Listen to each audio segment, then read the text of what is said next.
అసలు మన కాడ రాజకీయం ఎట్లా నడుస్తుందల్లా నేను సపరేట్గా చెప్పవలసిన అవసరం కూడా లేదు. ఈ పాటికే మీకు పురాగ సమజయ్యి ఉంటుంది అంతే కదా. జనాలను కన్ఫ్యూజ్ చేసి అసలు ముచ్చట మార్పిచ్చే రాజకీయమే నడుస్తుంది.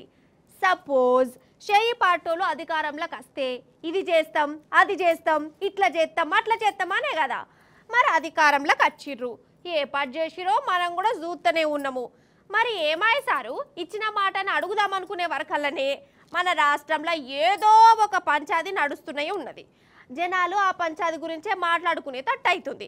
గిదిన్నే ఇంగ్లీష్లో డైవర్షన్ పాలిటిక్స్ అంటారట, అచ్చ తెలుగులా మందిని మత్పరిచుడు అని కూడా అంటారట. నేను కాదు కానీ మన రామన్న మంచిగా అర్థమయ్యేటట్టు క్లియర్గా చెప్తాడు, వినాలి మీరు. 9.5 నెలలుగా రాష్ట్రంలో కేవలం ఒకవైపు హెడ్లైన్ మేనేజ్మెంటు, మరొక వైపు డెడ్ లైన్లను దాటవేస్తూ ఒక అసమర్థుడి జీవనయాత్రలాగా రేవంత్ రెడ్డి ప్రభుత్వం యొక్క పరిపాలన కొనసాగుతా ఉన్నది. అసలు రేవంత్ రెడ్డి నేను అడుగుతా ఉన్నా, నువ్వు ముఖ్యమంత్రివేనా? అసలు నీకు అర్హత ఉందా? ఇవాళ హైదరాబాద్ లో నడి వీధిలో ఈ రకమైన గూండాగిరి చేస్తే రేపు జరగకూడదు ఏమైనా జరిగితే ఎవడు బాధ్యుడు? నువ్వా, నీ ప్రభుత్వమా, నీ డీజీపా, ఎవరు తీసుకుంటారని నేను అడుగుతా ఉన్నా. ఇంత దుర్మార్గమా? నీకు కనీసం హైదరాబాద్ లో లా అండ్ ఆర్డర్ కంట్రోల్ చేసే ముఖం లేదు. మేము రైతు రుణమాఫీ మీద అడిగితే, లేదా వరద బాధితుల తరఫున ప్రశ్నిస్తే, లేదా రైతు బంధు ఎప్పుడేస్తావని అడిగితే, మహిళా సోదరిమణులకు 2,500 ఎప్పుడు ఇస్తావని అడిగితే, లేదా పెన్షన్లు ఎప్పుడు పెంచుతావని అడిగితే, 100 రోజుల్లో గ్యారంటీలు అమలు చేస్తా అన్న సన్నాసి ఎక్కడ తెచ్చిండు ముఖ్యమంత్రి అని అడిగితే తట్టుకోలేక హెడ్లైన్ మేనేజ్మెంట్ కోసం, అటెన్షన్ డైవర్షన్ కోసం ఒక దిక్కు హైడ్రా అని హైడ్రామా, ఇంకో దిక్కు ఈ రకంగా ఎమ్మెల్యేల ఇంటి మీదకే గూండాలను పంపడం అంటే దీనికంటే సిగ్గుచేటు ఇంకొకటి ఉండదు.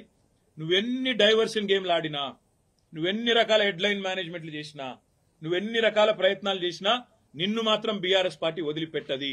ఇది మన రామన్న ముచ్చట. మీకు కూడా గిట్లనే అనిపిస్తుందా లేదా? అసలు ఎలక్షన్లప్పుడు ఈ షేయి పాటోలు చెప్పిన ముచ్చట్లేంది, ఇప్పుడు నడుస్తున్న కథ ఏంది? ఇచ్చిన మాటను మర్పించేందుకు ఉద్దర పంచాదులు తీసుకుంటా పొద్దెల తీసే కథ లెక్క కొడుతుంది.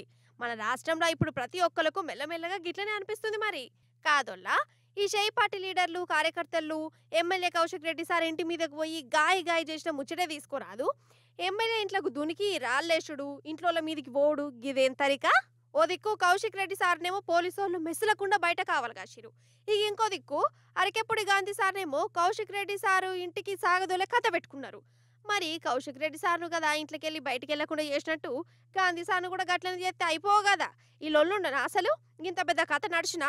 అంటే ఇదంతా పక్కా ప్లానింగ్ తోనే చేసిరని ప్రతి ఒక్కరికి అర్థమవుతుంది. ఏం డైవర్షన్ లీడర్లో, ఏం కన్ఫ్యూజ్ రాజకీయాలు. నేనైతే తెలంగాణ వచ్చిన 10 ఏళ్లల్లా ఎన్నడిగిసొంటి లొల్లులు జవడాలు చూడలేదల్లా.